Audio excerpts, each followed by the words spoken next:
सोमवती अमावस्या की कथा। एक साहूकार के 7 बेटे, 7 बहू और एक बेटी थी। साहूकार के घर एक जोगी भिक्षा लेने के लिए आता था। साहूकार की बहू तो भिक्षा दे देती थी, पर जब कभी भी साहूकार की लड़की भिक्षा देने के लिए आती थी तो जोगी भिक्षा नहीं लेता था और कहता, लड़की तो सुहागन है पर भाग्य में दुहाग लिखा है। यह सुनकर लड़की सुबकने लगती। माँ ने पूछा, बेटी तुझे किस प्रकार की चिंता है? तो वह लड़की बोली, एक जोगी भिक्षा लेने के लिए आता है। वह कहता है कि तू है तो सुहागन पर तेरे भाग्य में दुहाग लिखा है। यह बात सुनकर माँ बोली, उस जोगी की बात अब की बार मैं सुनूंगी। अगले दिन माँ छिप कर बैठ गई। जोगी भिक्षा लेने के लिए आया तो लड़की भिक्षा देने लगी। इस बार भी जोगी ने वैसा ही कहा। इतनी बात सुनकर माँ निकल कर आई और बोली, एक तो हम तुम्हें भिक्षा देते हैं, ऊपर से तुम हमें गाली देते हो। जोगी बोला, मैं गाली नहीं देता हूँ, सच्ची बात कहता हूँ, इसके भाग्य में ऐसा ही लिखा है। तब माँ बोली, अगर तुम्हें इतना मालूम है तो इससे बचने का उपाय भी मालूम होगा।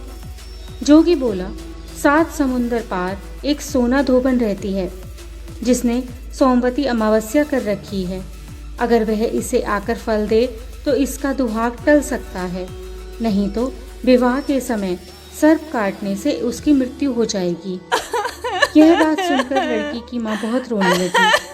अब माँ सोना धोबन के पास गई। रास्ते में बहुत तेज धूप पड़ रही थी।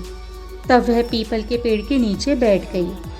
पेड़ पर गरुड़ पंखनी का बच्चा रहता था जिसे सांप ने डस लिया, तो साहूकारनी ने सांप को मार डाला और बच्चे को बचा लिया। जब गरुड़ पंखनी आई तो वह हर जगह खून ही खून देखकर साहूकारनी को चोंच मारने लगी। साहूकारनी बोली, मैंने तो तेरे बच्चे को बचाया है।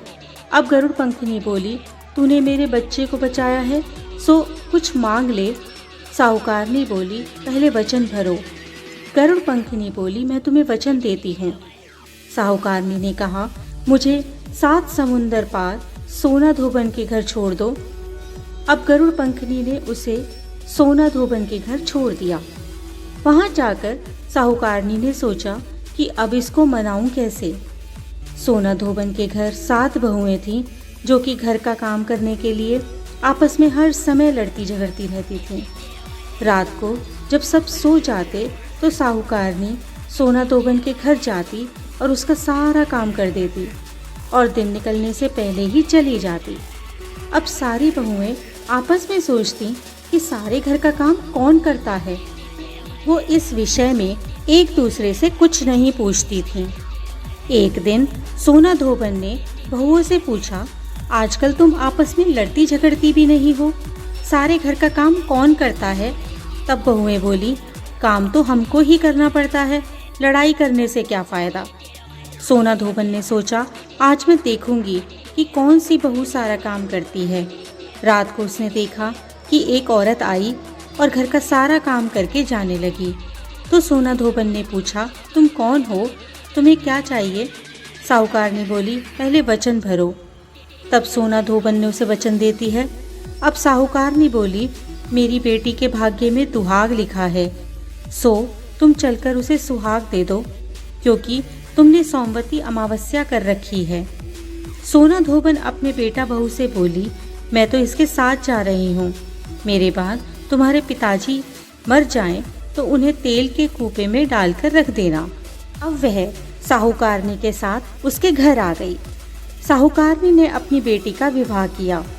जब फेरे होने लगे तो सोना धोबन कच्चा करवा, दूध और तार लेकर बैठ गई।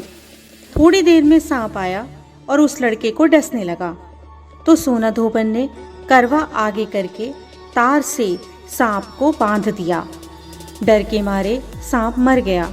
अब सोना धोबन ने उसे सुहाग दिया और बोली, जितनी अमावस्या मैंने कर रखी हैं उन सब का फल साहूकार की बेटी को मिले, और जो आगे करूँगी उसका फल मेरे पति और बेटों को मिले। हर कोई सोमवती की जय जय करने लगा। सोना धोबन जाने लगी तो साहूकारनी बोली, कुछ मांग लो, तुमने मेरे जवाई को जीवन दान दिया है। वह बोली, मुझे कुछ भी नहीं चाहिए। यह कहकर वह चली गई। अब उसे रास्ते में फिर सोमवती अमावस्या आ गई।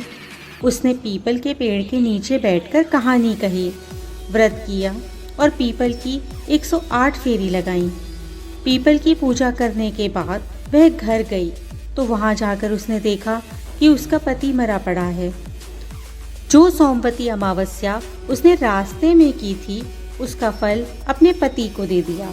उससे उसका पति जिंदा हो गया। सब पूछने लगे, तुमने क्या किया जो ये जिंदा हो गया? तब वह बोली, मैंने तो कुछ नहीं किया।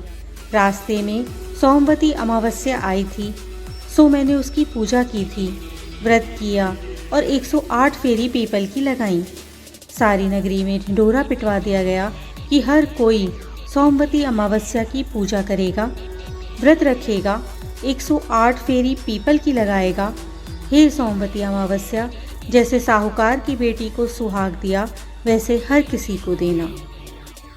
इसी प्रकार की अन्य व्रत एवं पौराणिक कथा कहानियों के लिए हमारे चैनल को सब्सक्राइब और शेयर करें, ताकि आप भी दूसरों तक इन्हें पहुंचाकर धर्म लाभ प्राप्त कर सकें।